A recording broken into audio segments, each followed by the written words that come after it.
अस्सलामु अलैकुम वरहमतुल्लाहि वबरकातुहू।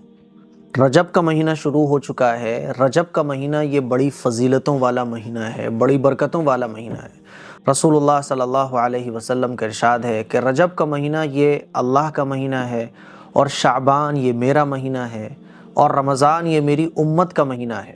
उलमा इकराम ने लिखा है कि रजब का महीना ये खेती करने का महीना है, नेकियों की खेती करने का महीना है, और ये शाबान का महीना ये उस नेकियों की खेती के बढ़ने का महीना है, और रमज़ान ये नेकियों की खेती को काटने का महीना है। इसीलिए हमें और आपको रजब के महीने में खूब इबादत करना चाहिए।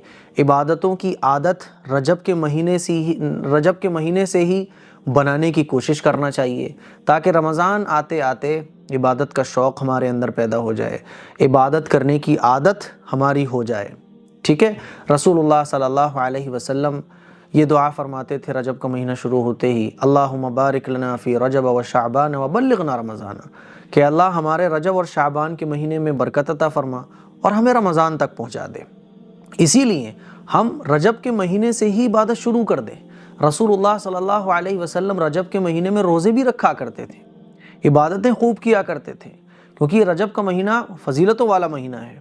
4 महीने जो हुर्मत वाले हैं ना, उसमें से एक रजब का महीना भी है। इसीलिए अगर आप चाहें तो नफली रोज़े रख सकते हैं, और अगर आपके पहले से आपके ऊपर क़ज़ा रोज़े हैं तो आप उन रोज़ों को भी रख सकते हैं। बहरहाल कहने का मतलब ये है कि रजब के महीने में हमें इबादत शुरू कर देना चाहिए और इबादतों को बढ़ाना चाहिए, इबादत करने की कोशिश करना चाहिए, ताकि रमज़ान आते आते हमारी आदत इबादत करने की हो जाए। ठीक है ना।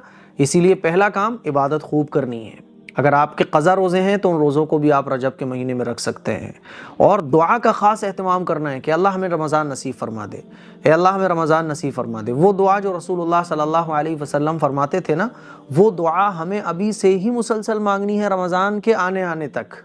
जब तक रमज़ान नहीं आ जाते उस दुआ का हम ख़ास एहतमाम करें और गुनाहों से बचने की कोशिश करें, क्योंकि जिस तरह से रजब के महीने में नेकियों का सवाब बढ़ जाता है, इबादतों की फजीलत बढ़ जाती है, इसी तरह से रजब के महीने में गुनाहों का वबाल भी बढ़ जाता है। तो पहला काम इबादतों की कसरत, और दूसरा काम जो हमें करना है वो गुनाहों से बचना है। तो नंबर 1 इबादतों की कसरत और जो मसनून दुआ है उसका ख़ास एहतमाम। नंबर 2 गुनाहों से बचने की कोशिश करनी है। ये रजब की फजीलत के बारे में कुछ बातें थी जो मैंने आप लोगों से ज़िक्र की, और जो काम करने के हैं वो करने के काम भी मैंने आपको बता दिए, और जो काम नहीं करने के हैं वो भी मैंने आपको बता दिए।